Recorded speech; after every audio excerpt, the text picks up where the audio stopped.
All right, let's take a look at this backyard. This is developer backyard, former launch day edition. I love these things. I think that they should continue to do more of them.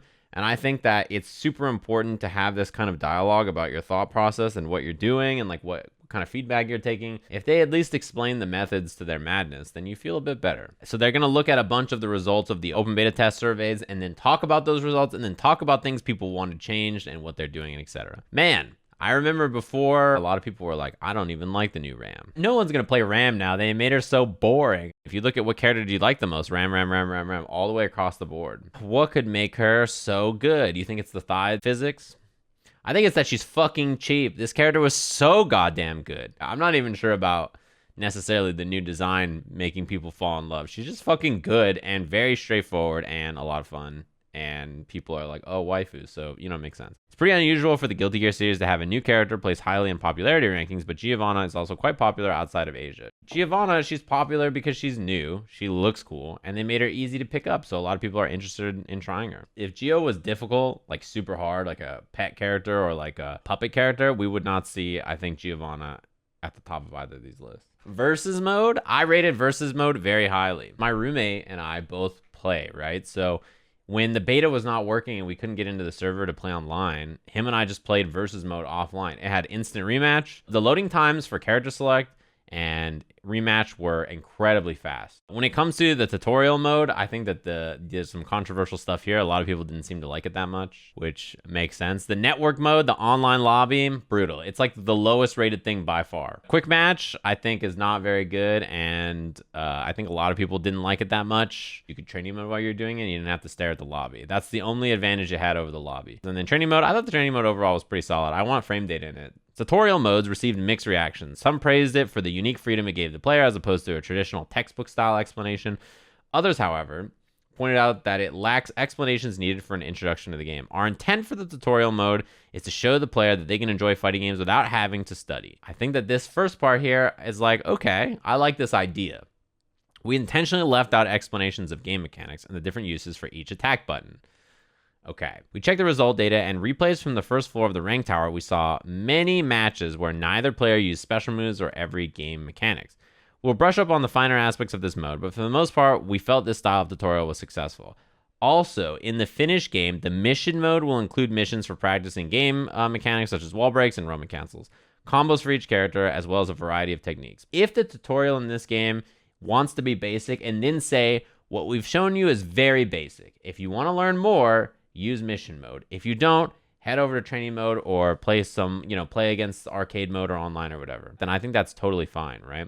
I just think the tutorial needs to push you in that direction. I think it really needs to be like, hey, there might be too much. So like, come back and try it again later, or come back and do it in chunks or however you want to do it, right? I think that that's a smart way to do it. We made a tutorial where we didn't have mechanics or special moves, and we noticed players didn't use mechanics or special moves. Yeah, it is very weird to me to be like, our tutorial was successful because we didn't include anything and then they didn't use anything. I really need them to point towards their mission mode in their tutorial. Because mission mode, like, what is mission mode? It doesn't sound like it's a tutorial. If you play the tutorial, you think, oh, I did the tutorial, I should know how to play the game. And you're like, wait, why do I know how to use that Roman cancel thing? Why don't I know how to do this? Why don't I know how to do that? Oh, you're a Sajam So fan it needs now? to be like attached in a way that I think is cohesive, and you're like, oh, that makes sense. Online lobby is the area from the test we need to work the most on. I think everybody agrees, and have determined needs to be improved before release. Even aside from the server issues, it was difficult to use and hard to understand how it worked. Here are some plans we have to fix the issues. Changing to a system where players select a visible area when they want to have a match. So when you hit the button, instead of just teleporting to some random place. This is really rough in the beta. One thing that you guys may have seen is you're trying to like match up with somebody, right? And you're like, hey, meet me by the swing set,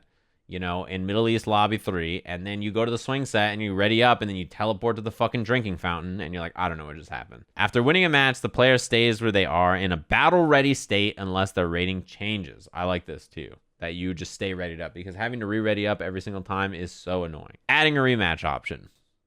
I'll get to that in a second. Expanding the area in each lobby. Adding an option to hide the news display and adding a dash movement for avatars. Well. All you motherfuckers were like, look, why would you complain so much about rematch, right? Like, it's not even, who cares? They're going to add rematches and the KOF twerk team, and the lobby is an April Fool's joke. The UI is beta. Why do these influencers keep complaining about it? Let me explain something. They are who you thought they were, okay? You shouldn't assume that something is going to happen for no reason. You know, stuff like, oh, you should add rollback to the game. There's no way a game would release without rollback in the modern era. There's no way a game would not have instant rematches online. There's no way a game would not have a lobby system that works. There's no way Street Fighter would have 6 years of the netcode being bad online, and when a fan fixes it, they, instead of fixing it, they would just make that not work anymore and do all this. There's no way that somebody would charge for frame data in the modern era. There's no way. That you guys gotta stop thinking like this. You gotta recognize the world you're living in, not the world you wish you were living in. And don't be an asshole about it. Be like, hey, I don't know what your plan is for the final release of the game, but there needs to be instant rematch. You really need this. It is so important to have. It's one of the biggest strengths of fighting games, and not having instant rematch really hurts the snappiness of our play. Don't assume it's gonna be there. Just ask for it. It's important to talk about the features you want to have. That's how it goes. I'm very excited they're adding a rematch feature in the full game. I'm very sad that Plus R, for instance, does not have an instant rematch feature. I hate having to repick it. The game is old, so it loads really fast, right? Which is kind of nice, but I hate it. I really, really wish that game had an instant rematch feature. The thing that I liked the most was your fighting game.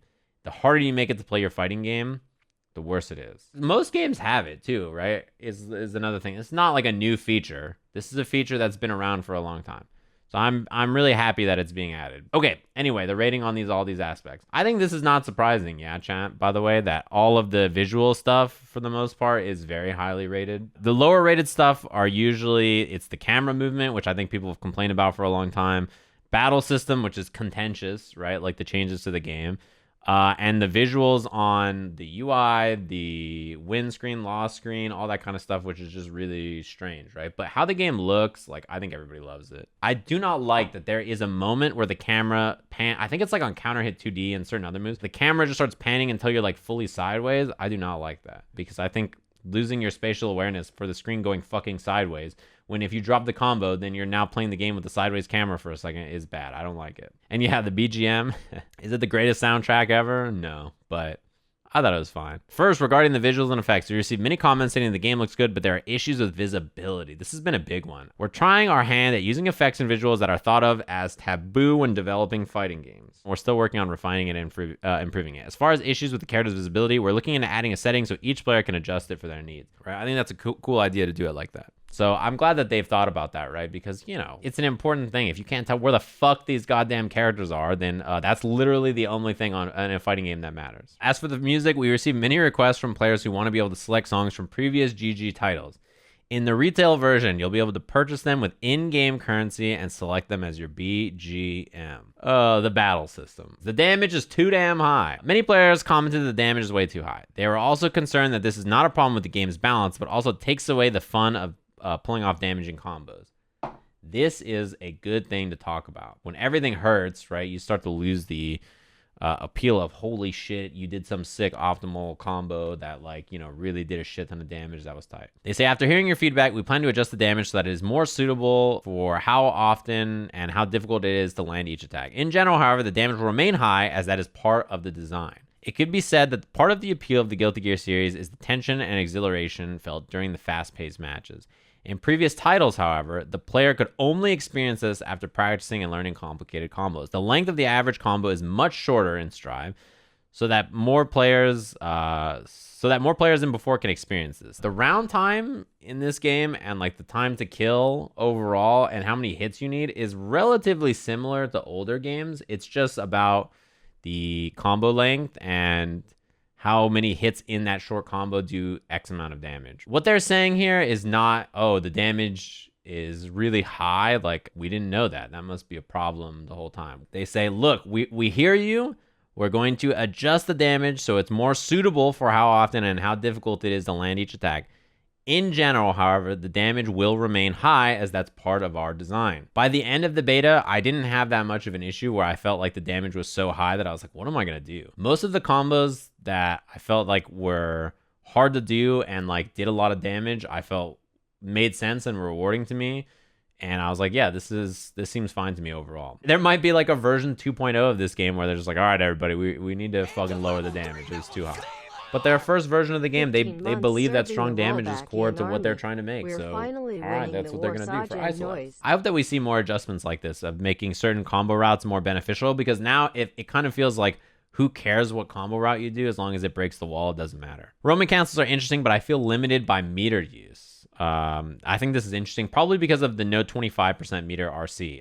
I honestly feel like RCs in this game are quite strong. So I don't know. That's just how I felt. I felt the defensive RC was the weak one. Many mentioned feeling restricted because the round would finish before they could use Roman cancels how they like. I feel like I was RCing all the time. We have reconsidered the general rules surrounding meter gain. We don't simply increase the game, but you should be able to use your meter more freely overall. I'm really curious about this. Jumping is too strong. I think everybody felt this one too. My issue was that up backing was really powerful. It felt riskier to anti-air sometimes than I wanted to. Even the strong anti-air options were weak if you just jump forward and blocked. Also, Soul 6P was like, I don't understand the point of it in this game, to be honest with you, which is a really bad feeling for a button that traditionally is a fantastic anti-air, by the way, but also just a really good counterpoke button in general. It was not very good at AAing, and I couldn't really find any consistent routes off of it. So I'm curious about what their changes are going to be. They determined that this needed improvement, and they are making significant changes. I'm surprised that like they say that there's going to be such a big change in terms of anti-airs. My guess is that it's either like certain normals are air unblockable, or the reward off anti-airs is going to be better. Like they keep you closer, or there's more damage off of anti-airs or something. Anyway, next point, get rid of the infinite. Some characters have access to infinite combos, like yeah, Soul had one, Giovanna had one. In addition, there are notable instances of overly simple combo structures. We don't want to completely get rid of all loop combos, so we've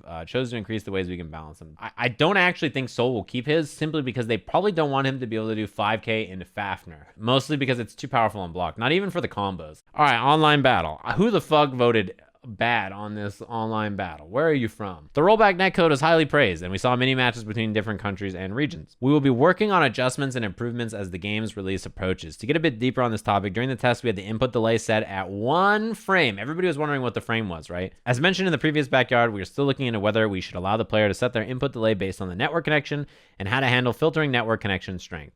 We are hoping to conduct another beta test after fixing the bugs and improving the game system, so we're planning to make these decisions after looking at the results from the test. Here's what I say. Set a delay frames that is automatic. Just be like, hey, this is 1 frame.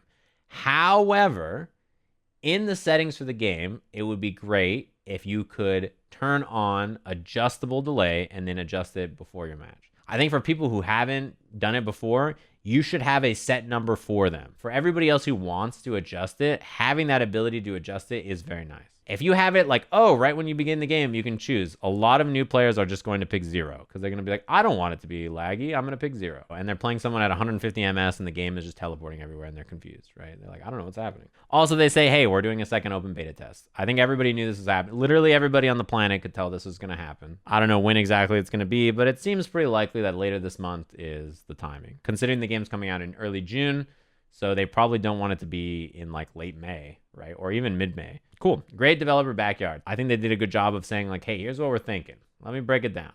I want frame data in it. I want frame data in it. I want frame data in it. I want frame data in it.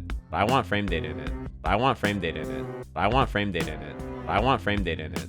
I want frame data in it. I want frame data in it.